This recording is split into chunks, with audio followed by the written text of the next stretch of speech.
안녕하세요. 저는 딩크로 살다가 작년에 이혼한 30대 중반 여자입니다. 아무래도 결혼 생활에 대한 얘기이다 보니 누구에게 털어놓을 기회가 많지 않았는데요. 이기적인 전 배우자와 제가 살았던 사연을 이번 기회를 통해 공유해보고자 합니다. 세상에 이혼하는 부부들 많고 사연도 제각각이겠지만 그래도 결혼할 때는 다들 이혼이 자기 일이 될 거라고 생각한 사람들은 없을 겁니다. 저 역시 마찬가지였고요. 결혼 생활이라는 게 그렇더라고요. 물론 남편과 이혼을 결심한 트리거 포인트는 분명 있었습니다. 하지만 이혼에 이르게 된 걸 어느 한 가지 일이 원인이었다고는 할 수가 없네요. 결혼이 그런 것 같아요. 나와 완전히 다른 사람과 살면서 다름을 인정하지 않고 본인의 생활 방식만을 추구하게 되면 점점 둘 사이는 멀어지다가 급기야는 서로 극도로 이기적인 상태가 되는 거죠. 저는 전 남편과의 사이에 아이가 없다 보니 더더욱 서로의 이기적인 모습을 견딜 수 없었던 것 같습니다. 전 남편은 제가 이혼을 진짜로 할 거라고 생각하기보다는 제가 주장을 관철시키기 위해 무기로 이혼하자고 했는 줄 알았는지 처음에는 기고만장하게 나왔습니다. 그러다가 나중에는 180도 태도가 바뀌어서는 저에게 이런 비굴한 말까지 했었어요. 여보, 내가 당신한테 실수했다는 거 인정할게. 앞으로는 당신 하자는 대로 다 하고 내가 한 말 지킬 테니까 이번만은 당신 이해해줘. 이런 일로 부부가 이혼한다는 게 말이 되냐고. 솔직히 우리 사이에 애라도 있었어 봐. 고작 이런 거 가지고 싸우고 이혼까지 하겠어? 작은 일로 제발 이러지 말자. 무조건 내가 다 잘못했다 칠게. 작은 일? 뭐? 잘못했다 쳐? 잘못한 걸 알았다고 해도 마음 안 돌릴 생각이었지만 잘못했다 치자니까 아주 결심이 더 확고해지네. 그냥 당신은 앞으로도 당신 부모랑 행복하게 살아.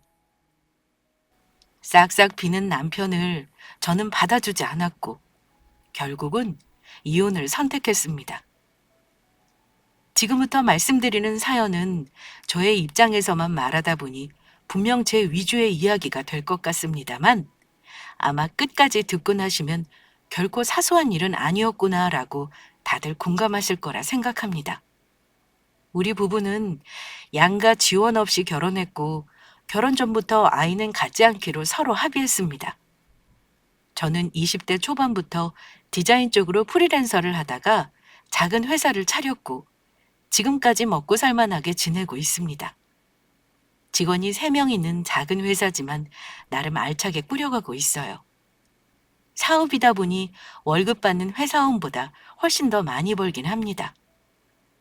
남편은 회사원인데 아무래도 월급쟁이이다 보니 벌이는 저보다 적어요. 동갑내기이고 32이라는 나이에 결혼하는데 굳이 부모님에게 금전적인 도움 받아가며 결혼하고 싶지 않았습니다.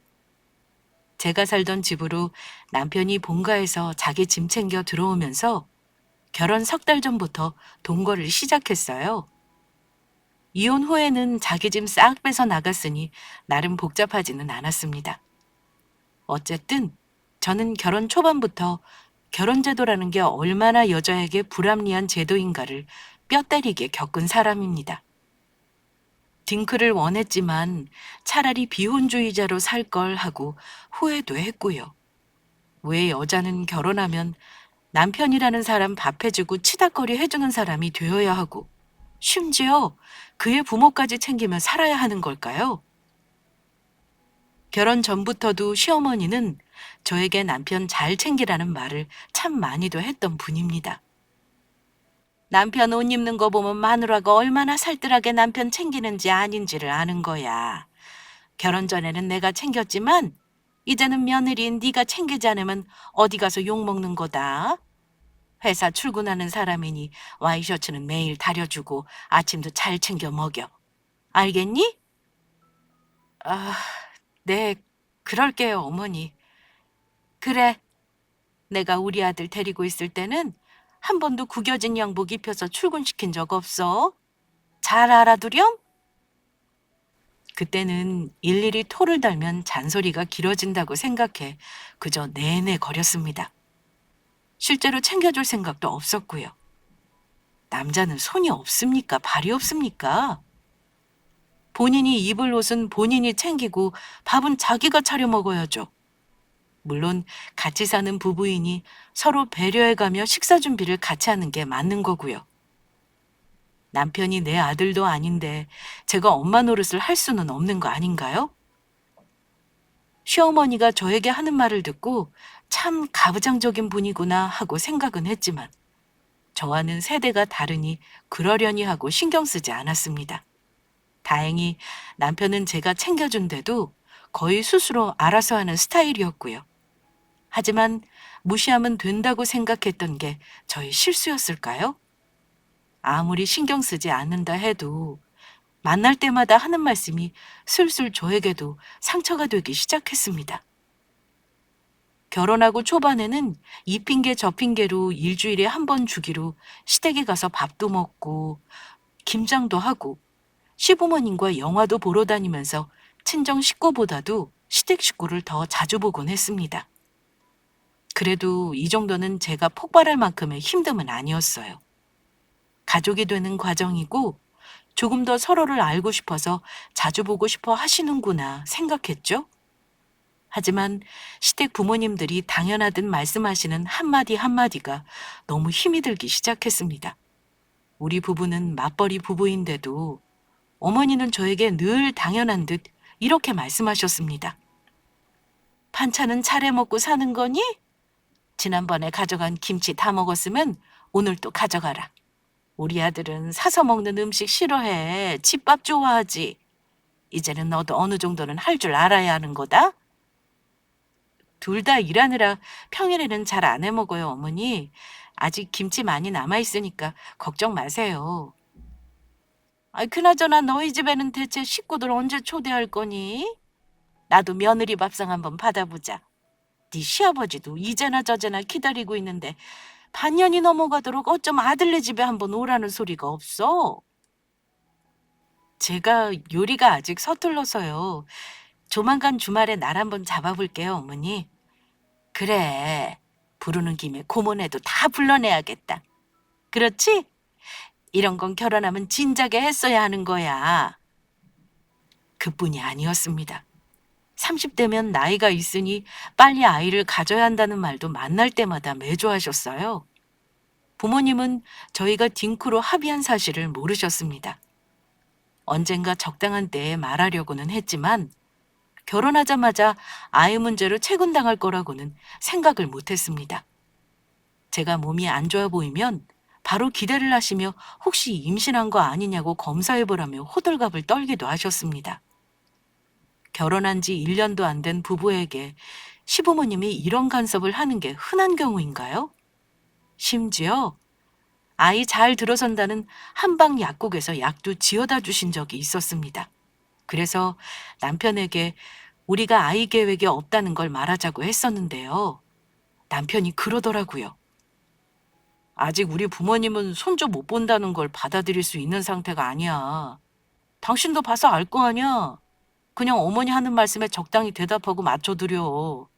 나중에 가서 말씀드려도 늦지 않아. 하지만 나도 마음이 편치 않아. 우리 부부가 알아서 하는 일이긴 하지만 어쩌겠어. 저렇게 나를 압박하시는데 말이라도 해야 그만하실 거 아니야.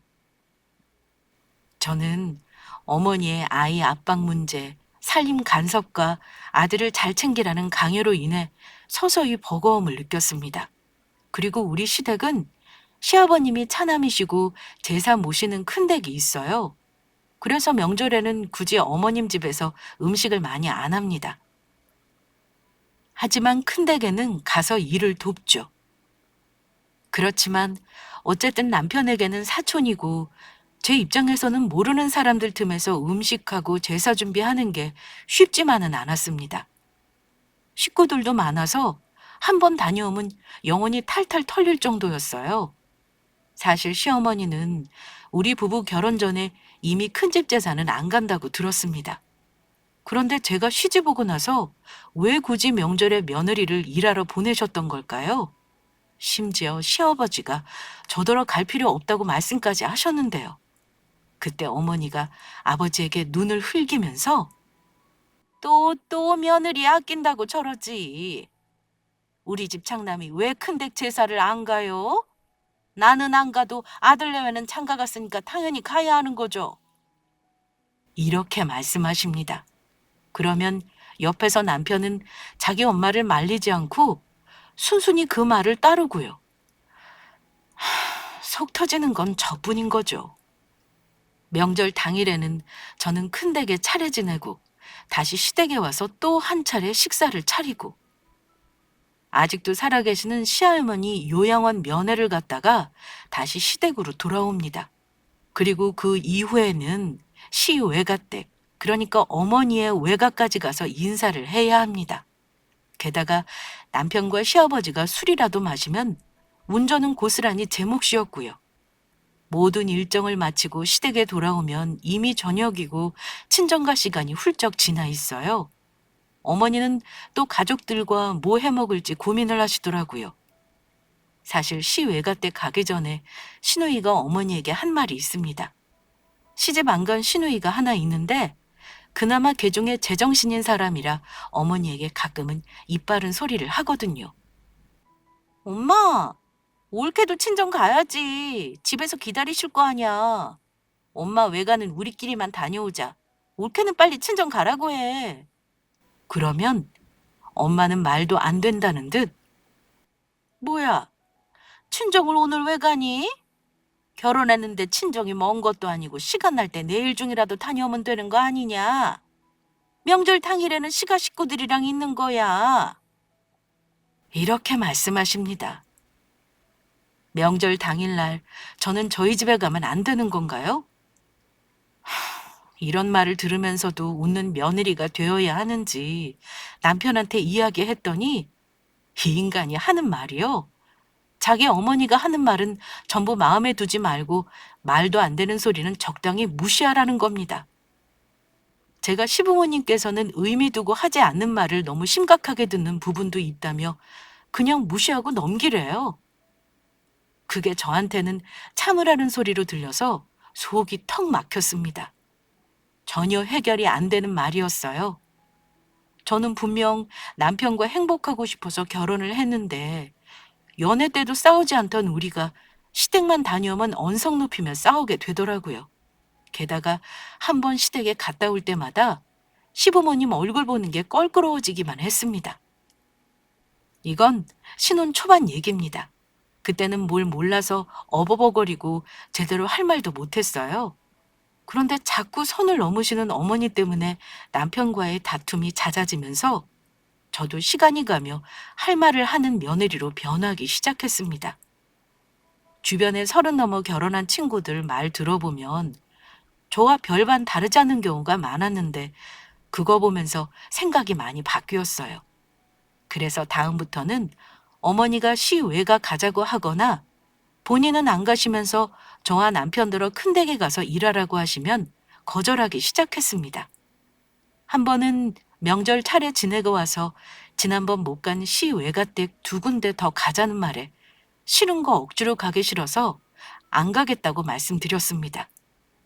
어머니, 저도 친정엄마가 저 기다리고 계셔서요. 거기는 어머니랑 아버님이랑 다녀오세요. 제가 꼭 가서 인사해야 하는 자리는 아니잖아요. 그랬더니 어머니는 또 이러세요. 시부모가 가자면 가는 거지 싫다는 말이 여기서 왜 나와? 잔말 말고 따라 나서라. 이렇게 말씀하셨지만 저는 어머님 말씀 듣지 않고 점심까지만 먹고 나서 옷 입고 친정에 갈 준비를 했습니다. 어머니는 저더러 자기 말 무시한다고 난리를 치셨는데요. 웃긴 건 남편 놈의 반응이었습니다. 저더러 하기 싫은 건 안 하겠다고 하고 어머니가 뭐라 해도 그냥 무시하라던 사람이 여보, 그냥 이번만 엄마가 하자는 대로 하자. 매번 그러는 거 아니고 우리 결혼한 지 얼마 안 돼서 어른들이 우리 얼굴 한번 보자고 하시는 거잖아. 이렇게 말을 하더라고요. 그래서 싫다고 했습니다. 당신이 지난번에 그랬잖아. 어머니가 하자고 해도 싫은 거 있으면 그냥 무시하라고. 그게 빈말이었니? 혹시 당신이 나한테 무시하라는 게 싫은 게 있어도 말하지 말고 참으라는 거야?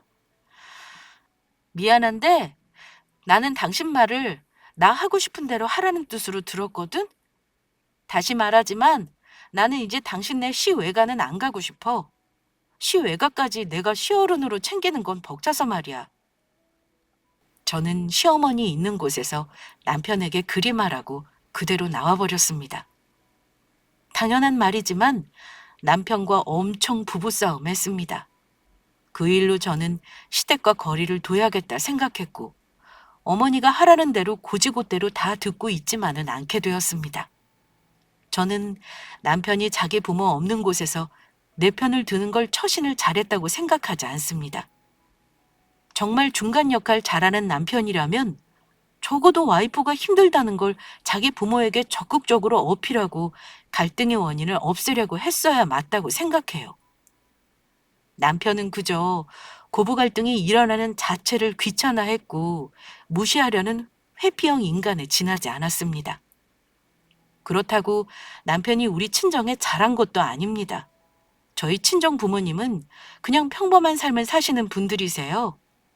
중학교 때부터 살던 아파트에 아직도 살고 계시고 그저 빚 없고 노후 편안히 사는 걸 다행으로 생각하는 분들이십니다. 큰 재산은 없어도 자식들에게 손 안 벌리고 사는 걸 만족하시고요. 저와 동생은 부모님께 생활비라기보다는 용돈 수준의 적은 금액을 보태드리는 걸로 자식의 도리를 하고 있습니다. 이건 남편과도 결혼 전에 미리 합의한 거기도 합니다. 우리 부부는 수입이 차이나다 보니 내는 생활비를 차등을 뒀어요. 결혼 전에 남편과 금전적인 부분에 대해 오픈하는 중에 남편과 양가 부모님에 대한 경제적 지원에 대해 얘기를 나눈 적이 있었습니다. 당신 장모님한테 용돈 드린다고 했지. 사실 나는 지금은 월급이 적어서 부모님 용돈을 못 드리고 있거든. 결혼하면 당신이 드리는 거랑 똑같이 우리 부모님도 드리고 싶은데 우리 내는 생활비에서 똑같이 떼서 드리는 걸로 하자. 뭐야? 그럼 자기는 이제껏 돈 벌면서 부모님 용돈도 안 드렸다는 거야? 그럼 그냥 하던 대로 하지 그래? 왜 결혼하고 나서야 이제껏 안 드리던 용돈을 굳이 준다는 거야? 내가 버는 돈으로 우리 부모님 드리는 거지 당신 돈으로 드리는 거 아니니까 상관없잖아. 그랬더니 남편이 서운한 표정으로 이러더라고요. 총각 때야 이래저래 돈 쓸 일 많았으니 부모님도 내 상황 이해하신 거지만 결혼하면 상황이 다르지. 그래도 당신이랑 나랑 둘이 벌잖아. 우리 부모님도 이제는 자식 장가 보낸 덕 좀 보고 싶어 하실 거란 말이야. 장모님 드리는 만큼 우리 부모님도 드리면 안 될까? 우리 부모님도 당신 부모님도 그렇고 생각이 어려운 분도 아니고 그냥 용돈 수준으로 드리면 되는 거잖아. 내가 나중에 월급 올라가면 그만큼 당신한테 더 잘할게. 생활비도 연봉 올라가는 만큼 더 주면 되잖아. 어? 부탁 좀 하자. 그래, 알았어. 대신 우리 서로 상대방 부모한테 대리 효도 같은 거 바라지 말고 딱 각자 부모한테 하는 만큼 똑같이 하자. 난 그거면 돼. 제가 단점이 있다면 정에 약하고 귀가 얇다는 건데요. 결혼하면 남도 아닌데 굳이 네 부모 내 부모 따질 거 뭐 있나 싶어 남편 부탁을 들어줬습니다. 그게 나중에 제 발등 찍는 건 줄도 모르고 말입니다. 어쨌든 제가 남편보다 많이 버는 만큼 감수하기로 한 거고 남편이 돈을 안 버는 것도 아니니 제 입장에서는 충분히 이해할 수 있었습니다. 구체적인 액수는 말씀드리기 어렵습니다만 제가 남편보다 평균 두세 배는 더 수입이 많습니다. 그렇다 보니 생활비를 같이 내더라도 남편이 제 덕을 보는 경우가 많긴 했습니다. 예를 들어 여행 한 번을 가더라도 제가 더 부담을 하고요. 사고 싶은 거 고민할 때 제가 돈 걱정 안 하고 사주기도 하고요. 뜻하지 않는 돈 지출할 때도 거의 저에게 의존하는 경우가 많았어요. 가장 중요한 건 일단 집이겠죠? 집에 대출이 있긴 하지만 제가 전부 이자를 부담하고 있었고 남편은 결혼 전 3개월부터 동거했으니까 저에게 장가 올 때 맨몸으로 온 거나 마찬가지입니다. 그러다 보니 경제적인 부분에 있어서 남편은 저에게 조금 의지를 했을 겁니다. 열등감까지는 아니지만 남자가 여자보다 돈을 못 벌 때 느끼는 컴플렉스랄까요? 그런 건 있을 거라 생각해요. 시댁의 경제 수준도 별반 저희 친정과 다르지는 않아요. 양가 형편이 비슷했으니 굳이 도움 안 받고 결혼한 것이기도 합니다. 말씀드렸다시피 남편과 제가 버는 돈이 달라도 한 가지 약속한 게 있다면 양가 부모에게는 가급적 똑같이 대하자는 거였습니다. 출가 외인 같은 말은 아예 헛소리라고 생각했고 아이도 낳지 않기로 했으니까 아무래도 저는 돈을 벌고 모으는 거에 관심이 많았고 남편도 저와 결혼하고 나서 재테크에 관심을 가지기도 했습니다.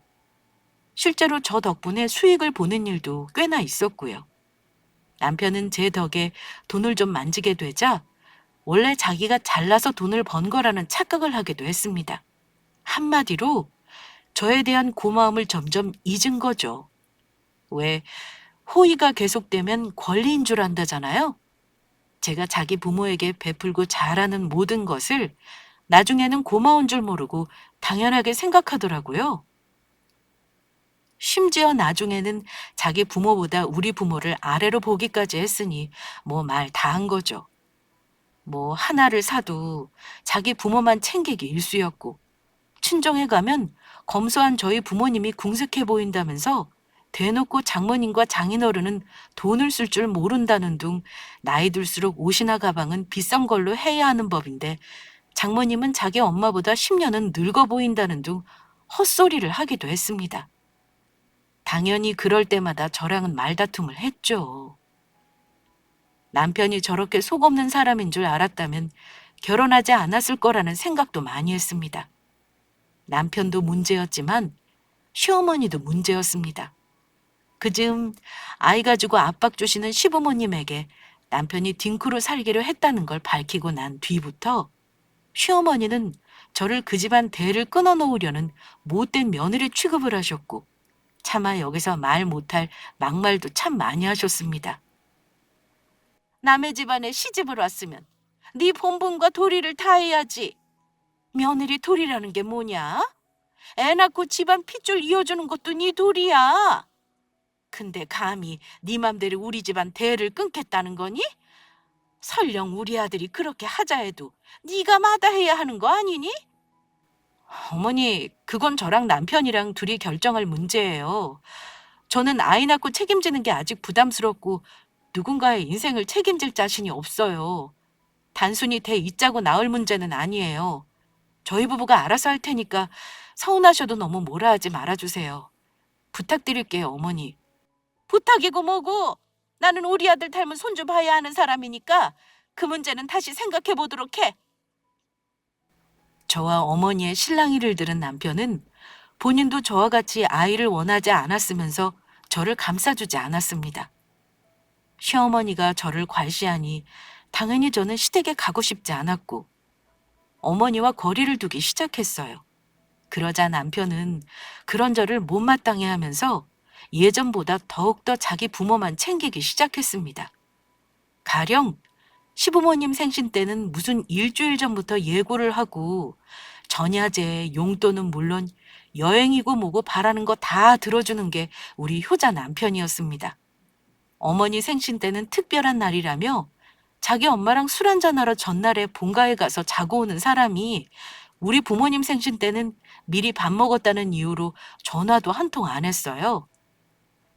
제가 보다 못해 남편에게 전화 좀 하라는 뜻으로 물어보면 남편은 귀찮아할 뿐 제 부탁은 들어주지 않았습니다.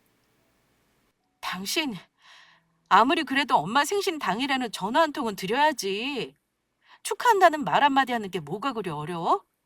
이건 싫고 좋고 따지면서 할 일이 아니라 배우자 부모에 대한 예의 아니야?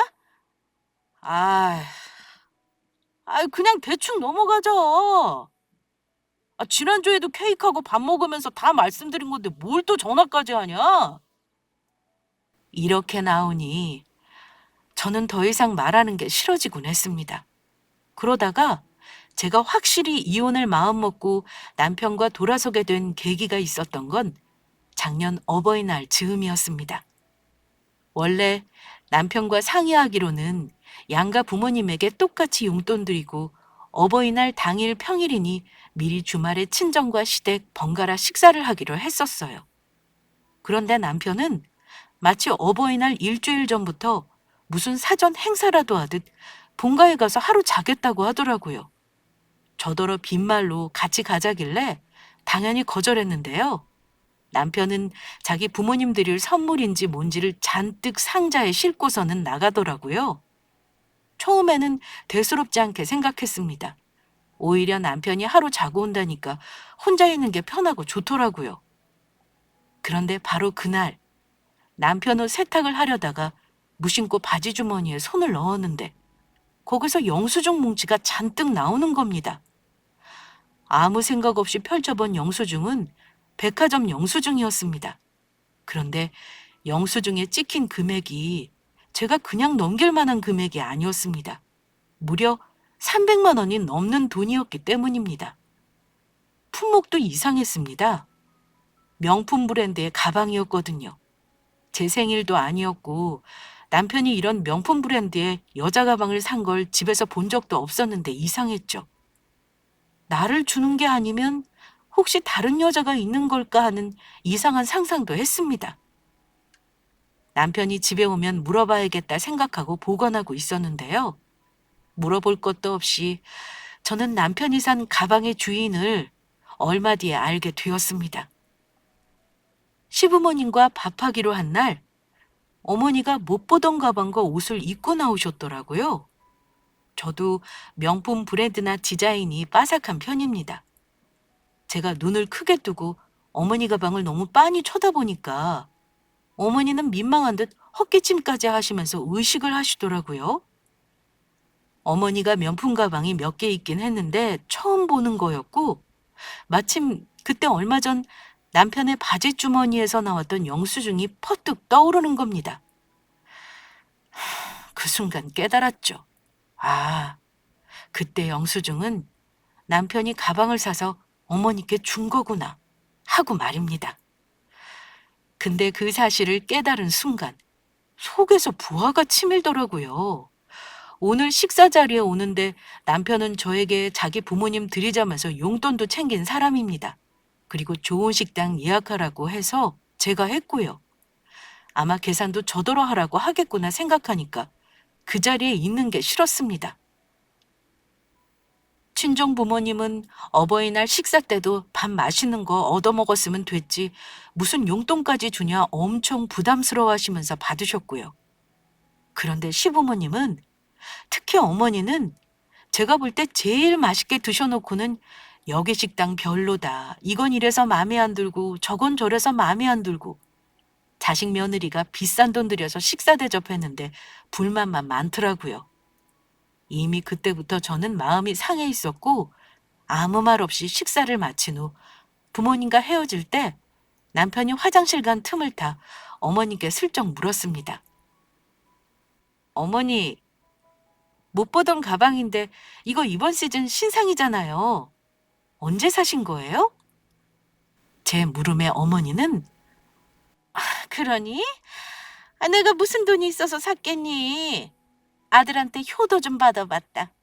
너랑 같이 고른 줄 알았는데 아니었나 보구나. 아들이 지난번에 차고 간 날 어버이날 선물이라고 가져왔더구나. 이러시더라고요. 저는 남편이 사줬다는 걸 확인한 후 꾹 참고 있다가 집에 와서 남편에게 따져 물었습니다. 당신 어머니 가방 사드렸더라? 그 비싼 가방을 나랑 상의도 없이 산 거 보니까 비상금이 있었나 봐? 혹시 당신 어머니 것만 산 거야? 우리 엄마 건? 그러자 남편이 굉장히 당황하는 겁니다. 어? 어, 그거 엄마가 가지고 싶다 그러셔서 내가 큰맘 먹고 사드린 건데 왜? 어차피 어버이날도 있고 해서 마침 잘 됐다 싶더라고. 근데 장모님은 왜? 이건 내 돈으로 우리 엄마 사드린 건데 장모님 것도 똑같이 사드려야 되는 건 아니잖아. 장모님은 용돈도 드렸는데 뭐. 뭐라고? 우리 엄마는 용돈 드렸으니 할 도리 다 한 거고 당신 어머니는 용돈 드리고 가방 사드리고 효도란 효도는 다 했네? 내가 모를 줄 아나 본데 당신 어머니 옷에 화장품에 그동안 잔뜩 사드리는 거 나 다 알고 있었어. 그래도 아무 말 한 적 없는 거 당신이 더 잘 알지. 근데 목돈 들어가는 건 최소한 나한테 상의라도 한번 할 수 있는 거잖아. 나 모르게 어머니 명품 가방 사드리면 내가 모를 줄 알았니? 아이고 참. 아 그만하자. 아 이럴까 봐 당신한테 말 안 한 거야. 아 그냥 좀 편하게 생각하면 안 되는 거야? 엄마가 얼마 전부터 노래를 부르시길래 나도 큰맘 먹고 사드린 거야. 장모님은 명품 가방 이런 거 쓸데없는데 돈 쓰는 거라고 싫어하시잖아. 어차피 싫다고 하실 것 같아서 물어보지도 않았어. 그러니까 더 이상 나 피곤하게 하지 마. 당신 돈 한 푼도 들어간 거 없으니까. 당신은 참 사람 됨됨이가 글렀다. 내가 지금 화내는 게 우리 엄마 명품 가방 안 사줘서인 것 같아? 내 돈 들어갔을까 봐 걱정하는 걸로 보여? 아니? 내가 화난 건 당신 마음 씀씀이가 너무 서운해서야. 당신은 어머니 가방만 사준 게 아니라 평소에도 당신 부모만 챙기는 사람이잖아. 우리 엄마 안 사줘도 미리 나한테 말만 해줬어도 이렇게 서운하지는 않았을 거야. 좋아. 당신이 그렇다면 나도 이제는 당신이랑 똑같이 행동할 거야. 아, 당신 마음대로 해봐. 내가 뭐 우리 부모님께 효도하라고 한 번이라도 강요한 적 있냐? 당신이 안 하니까 내가 하는 거잖아. 엄마 가방 하나 사준 게 뭐라고 이렇게 따지고 들어. 아, 정말 피곤한 스타일이다, 당신. 저는 남편과 그날 심하게 싸우고 나서 이혼이라는 걸 처음 생각했습니다. 굳이 앞으로의 내 인생을 이런 걸로 속상해하며 살 이유가 있나 싶었어요. 남편은 그날 이후 입을 다문 저에게 별것도 아닌 일로 고집부려 집안 분위기를 망친다는 식으로 몰아갔습니다. 저는 사실 입은 다물고 있었지만 이혼을 알아보고 있었고 남편과 마찬가지로 저 역시 친정 부모님에게 사줄 선물을 고민하고 있었습니다. 그러다가 엄마 차를 바꿔주자 싶더라고요. 엄마 차가 벌써 10년가량 탄 소형 차였고 중형차로 바꿔드리고 싶었거든요. 그래서 그날부터 자동차 보러 다니면서 온갖 카탈로그를 전부 받아오기 시작했습니다. 물론 견적서도 브랜드별로 다 받았어요. 그런데 남편이 거실 테이블에 놔두었던 벤츠 견적서를 봤나 봐요. 제 차를 바꾸려는 줄 알았는지 잔뜩 신나서는 그날따라 저에게 차 얘기를 하더라고요.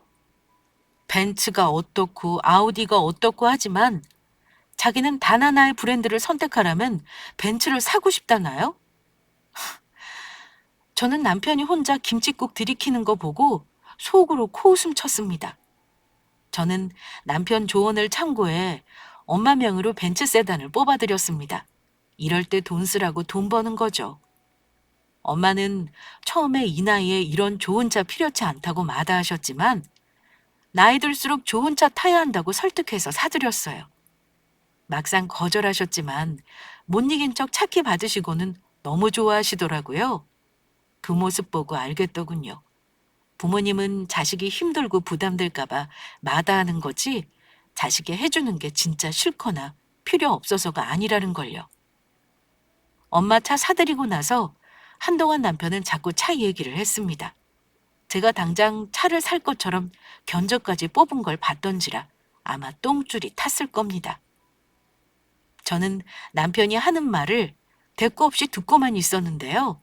얼마 후 친정엄마가 저희 집에 오셨는데 결국 남편 눈으로 직접 엄마가 타고 온 차를 보게 되었습니다.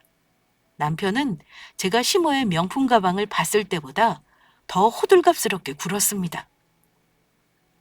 장모님, 차 언제 사셨어요? 와, 이거 벤츠네요. 아, 저도 이 모델 타고 싶어서 한참 보고 있었던 건데 무슨 맘 먹고 차를 바꾸신 거예요? 그러자 엄마는 남편이 모르고 있다는 걸 의아하게 생각하시면서 이러셨습니다. 자네 왜 모르고 있나? 이거 우리 딸이 사준 거잖아. 나 차 오래 탔다고 말이야. 적당한 걸로 사줬어도 되는데. 굳이 좋은 걸 타야 한다면서 사줬는데 자네한테 우리 딸이 말 안 한 건가? 아니, 혜진아. 너 왜 신랑한테 나 차 사주는 거 말도 안 했어? 이게 한두 푼 하는 것도 아니잖아. 엄마 말을 들은 남편은 똥 씹은 얼굴이 되었고 저는 대답했습니다. 내가 내 돈으로 사주는데 남편이 알 필요 있나? 돈도 내가 더 많이 벌고 이 집도 내 거고 생활비도 내가 더 내, 엄마. 이 사람은 몰라도 상관없어. 그러니까 걱정하지 마. 엄마는 뼈 있는 제 말을 듣고 걱정스러운 얼굴로 다음에 얘기하자며 돌아가셨습니다. 엄마가 돌아가시고 나서 아니나 다를까 남편은 버럭 화를 내더군요. 당신 대체 뭐야? 장모님한테 외제차 사드린 거야? 아니, 노인네가 차를 타면 얼마나 탄다고 저런 비싼 차를... 그럼 얼마 전에 계속 차 견적 내고 다니던 게 장모님 차 사드리려고 그런 거였어? 그럼 큰 돈 쓰는데 왜 나랑 상의 한마디 안 한 건데? 화내는 남편에게 저는 태연스레 대답했습니다. 얼마 전 남편이 저에게 말한 그대로 말입니다. 내가 당신한테 왜 상의를 해야 하지? 우리 엄마 10년 된 차 내 돈으로 바꿔드린 거고 엄마가 필요하신 거라 큰맘 먹고 사드린 거야. 근데 왜 당신이 화를 내는 거지? 내가 우리 엄마 차 사는 거 당신한테 허락받을 필요가 있나? 당신 돈 한 푼 들어간 거 없으니까 그럴 필요 없지. 안 그래? 이건 당신이 나한테 얼마 전에 한 말이잖아. 그랬더니 순간 말문이 막히는지 금붕어처럼 입만 뻥긋거리더라고요. 아, 아, 그래도 그건 아니지. 우리 엄마가 알면 얼마나 서운해 하시겠냐? 우리 엄마는 차도 없이 맨날 버스 타고 다니시는데 말이야. 당신 엄마가 왜 서운해? 당신 엄마는 운전면허도 없어서 버스 타고 다니시는 거잖아. 차가 뭐가 필요하다 그래? 내가 이럴까봐 당신한테 말 안 한 거야. 정말 피곤하다, 당신. 뭐야, 당신 설마 얼마 전에 내가 우리 엄마 가방 사준 거 복수하겠다는 거 아니지? 아니, 사람이 왜 이리 유치해? 부부끼리 네 돈 내 돈 따지고 네 부모 내 부모 따질 거야? 글쎄, 그건 당신이 할 말은 아닌 것 같다. 여태껏 당신 부모만 챙긴 건 내가 아니라는 거 당신이 더 잘할 텐데? 아무튼 이건 아니야. 나는 고작 몇백이지만 당신은 대체 얼마나 쓴 거냐고. 왜 처가에만 돈 쓰고 우리 부모님한테는 돈 안 쓰는 건데? 저는 남편이 난리치는 거 보면서 내 친정에 돈 쓴 게 저렇게나 아까워서 소리 지를 일인가 싶었습니다. 그래서 확실히 말해줬어요. 내 돈을 당신 부모한테 안 쓰는 게 그렇게 악쓸 정도로 억울한 일이야? 분명히 말하는데 내가 번 돈으로 사들인 거야. 말 나온 김에 얘기해야겠다. 이제부터는 나 당신이 내는 생활비보다 많이 쓸 생각 없어. 당신 먹는 거, 입는 거 이제 나한테 의존하지 마. 당신 식구들이 먹는 건 다 당신 돈으로 해. 호텔 뷔페, 고기 사드리고 싶으면 전부 당신 돈으로 해. 이제부터는 각자 버는 돈은 각자 식구들한테 쓰자는 거야. 알겠어? 남편은 이 말을 듣고 뜨끔하는 얼굴이었습니다. 그도 그럴 것이 남편 놈은 고작 300만 원 남짓되는 월급 받으면서도 좋은 브랜드 옷 입고 애 없다고 주말에 골프 치러 다니고 좋은 곳에 가서 먹고 다니는 거 전부 마누라 덕인 거 본인이 더 잘 알거든요. 여보, 왜 이렇게 사람이 치사하게 나와? 우리 이러지 말자. 내가 일단 소리 지른 건 사과할게. 남편은 갑자기 한풀 꺾인 태도로 저를 달래려 들었지만 이미 엎질러진 물. 저는 남편을 비롯해 그 일가 식구들에게도 완전히 정이 떨어져 버렸습니다. 앞으로 이혼 안 하고 산다 해도 100원 아픈 그 식구들에게 쓰지 않을 작정이었습니다. 사과는 무슨 얼어 죽을 사과? 당신이 불리하니까 꼬리 내리는 거 내가 모를 줄 아니? 당신이 월급 가지고 어디 한번 평생 벌어봐. 이런 좋은 집에 살고 외제차 탈 수 있을 것 같니? 당신 덕분인 거 다 알아. 그러니까 제발 각자 살자는 말은 말자. 어? 각자 번 돈 쓰자는 말이 무섭긴 한가 보네. 근데 나는 당신 봐줄 생각이 없어. 지금도 이런데 남은 인생을 당신하고 이런 걸로 싸우며 살고 싶지도 않고 당신 어머니 구박받으며 사는 것도 싫어. 당신 되게 비겁해. 애 문제만 해도 그래. 어머니가 나 몰아붙여도 당신은 모른 척 하더라?